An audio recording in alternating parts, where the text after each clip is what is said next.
Perkenalkan, nama saya Farizi Kardovi dan ini rekan saya. Nama saya Sema Bimael. Baik, pada kesempatan kali ini saya dan teman saya akan mengangkat topik penjaga ciptaan Allah, dan kami berdua berkunjung ke TPU atau tempat pemakaman umum. Di sini saya bukan untuk menggurui, melainkan untuk mengajak kita semua merenung sejenak, menengok ke sebuah tempat yang sangat dekat dengan kehidupan kita, namun seringkali luput dari perhatian sehari-hari. Tempat itu adalah tempat pemakaman umum. Makna makam bagi kita semua, makam atau kuburan bukanlah sekedar sebidang tanah kosong. Makam adalah rumah terakhir bagi orang-orang yang kita cintai, seperti orang tua, kakek, saudara, anak, atau sahabat yang telah mendahului kita. Makam adalah tempat spiritual, tempat kita melepas rindu, mengirimkan doa, dan tempat yang mengingatkan kita bahwa suatu hari kita pun akan ke sana juga, akan menyusul mereka. Seperti yang ada dalam ayat Pengkhotbah 12 ayat 7 yang berisi, dan debu kembali menjadi tanah seperti semula, dan roh kembali kepada Allah yang mengajarkannya. Karena nilai kesucian dan kehormatan itulah kita sering datang berkunjung. Ada yang datang di saat hari raya seperti Natal, Paskah, dan juga mungkin ketika almarhum atau almarhumah sedang ulang tahun. Berziarah sudah menjadi bagian erat dari budaya dan ibadah kita.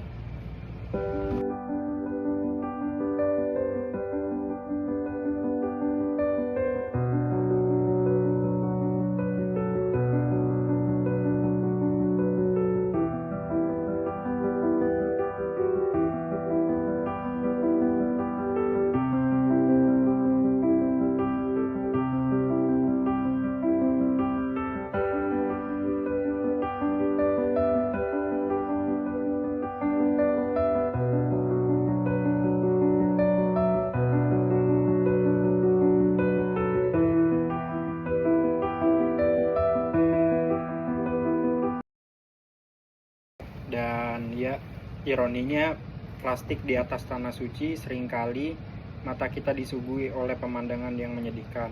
Botol-botol plastik bekas air mineral berserakan, kantong plastik warna-warni tersangkut di Kamboja atau tertimbun tanah. Mengapa hal ini bisa terjadi?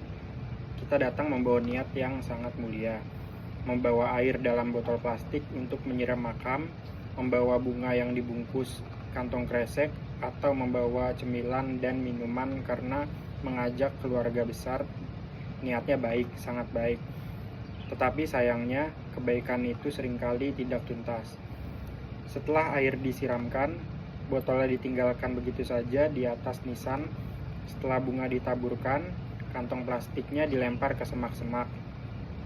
Kita berpikir, cuma satu botol ini, atau nanti juga ada yang membersihkan.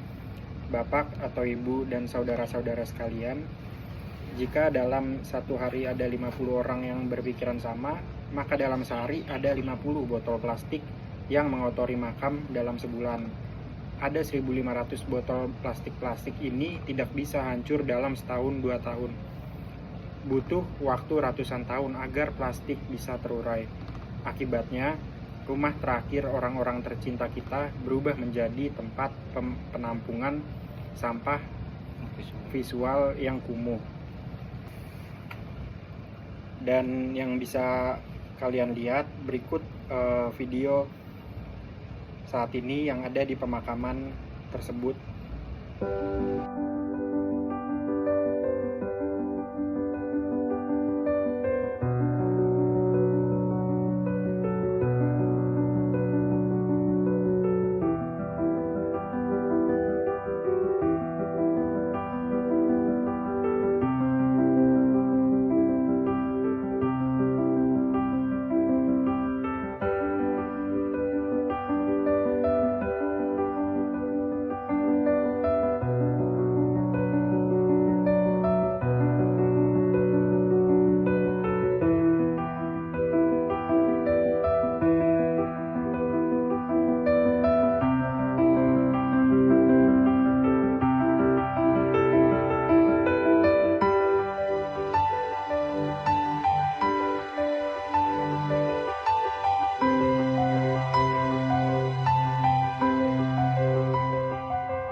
Dampak nyata yang merugikan selain merusak pemandangan, sampah plastik di area pemakaman ini membawa dampak buruk yang nyata.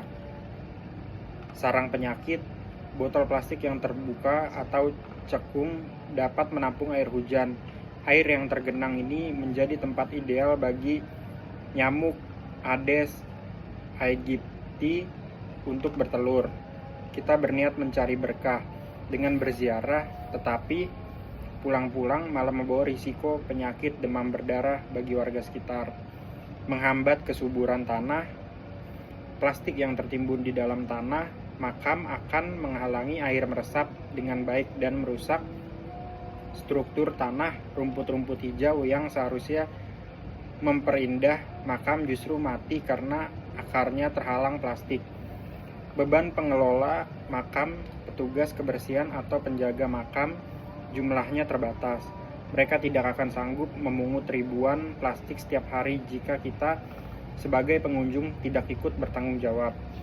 Dalam ajaran agama apapun, kebersihan adalah bagian dari iman. Menjaga kebersihan makam adalah bentuk penghormatan tertinggi kita kepada mereka yang telah tiada. Membiarkan makam kotor sama saja kita abai terhadap kehormatan tempat peristirahatan mereka. Baik, dan solusi sederhananya kita harus mengubah kebiasaan ini, tidak memerlukan teknologi canggih ataupun biaya yang mahal. Kita hanya butuh kesadaran dan perubahan kecil dari diri sendiri. Mari kita mulai gerakan ziarah bijak sampah dengan langkah-langkah mudah seperti berikut. Yang pertama adalah bawa pulang sampahmu. Jika kita tidak bisa membawa botol air dan kantong plastik itu dalam keadaan penuh saat masuk makam, tentu kita juga bisa membawanya pulang dalam keadaan kosong saat keluar makam. Jangan tinggalkan apapun di area makam kecuali doa dan juga bunga tabur. Yang kedua, gunakan wadah alternatif. Mari kurangi plastik untuk membawa air siraman. Kita bisa menggunakan teko atau botol air minum seperti contohnya tumbler dari rumah yang bisa dicuci dan dipakai kembali. Untuk bunga, mintalah penjual membungkusnya dengan daun pisang atau kertas, bukan kantong plastik. Yang ketiga, saling mengingatkan dengan santun. Jika melihat peziarah lain atau anggota keluarga kita sendiri lupa dan meninggalkan plastik, tegurlah dengan sopan. Katakan, maaf Bapak atau Ibu, mari kita bawa ke tempat sampah di depan agar makam leluhur kita tetap bersih. Ya, di sini harapan saya ke depannya, saya bermimpi dan saya yakin kita semua juga mendambakan suatu hari nanti pemakaman umum di desa kita bisa menjadi tempat yang begitu asri, tempat yang hijau, teduh, bersih, dan memancarkan ketenangan. Ketika kita datang ke sana, kita merasa damai, bukan malah merasa risih melihat sampah yang begitu banyak. Kepada pihak pengelola dan tokoh masyarakat, mari kita bekerja sama untuk menyediakan tempat sampah yang memadai di gerbang masuk dan juga keluar makam. Pemasangan papan imbauan yang kreatif dan tegas juga sangat diperlukan agar setiap yang melangkah masuk langsung tersadar akan tanggung jawabnya tersebut. Baik, Bapak Ibu dan saudara-saudara yang saya hormati, perubahan besar selalu dimulai dari langkah kaki yang sangat kecil. Menjaga kebersihan makam bukan tugas pemerintah desa saja dan juga bukan tugas penjaga makam saja, melainkan tugas kita semua yang masih memiliki ikatan rindu dengan mereka yang bersemayam di dalam tanah tersebut. Dan mari kita tunjukkan rasa cinta, rasa hormat, dan bakti kita kepada orang tua serta leluhur kita dengan cara menjaga rumah mereka tetap bersih, suci, dan terbebas dari jeratan sampah plastik. Jadikan ziarah kita sebagai ibadah yang sempurna, indah di mata Tuhan, nyaman di mata manusia. Terima kasih atas perhatian, waktu, dan kepedulian yang luar biasa dari Bapak Ibu dan saudara-saudara sekalian. Mohon maaf jika kata saya yang kurang berkenan. Mari bersama-sama kita jaga kebersihan makam kita. Saya Sema Abimael. Saya Faris Garlovi. Terima kasih. Ini sekian materi yang sudah kami paparkan. Terima kasih. Terima kasih.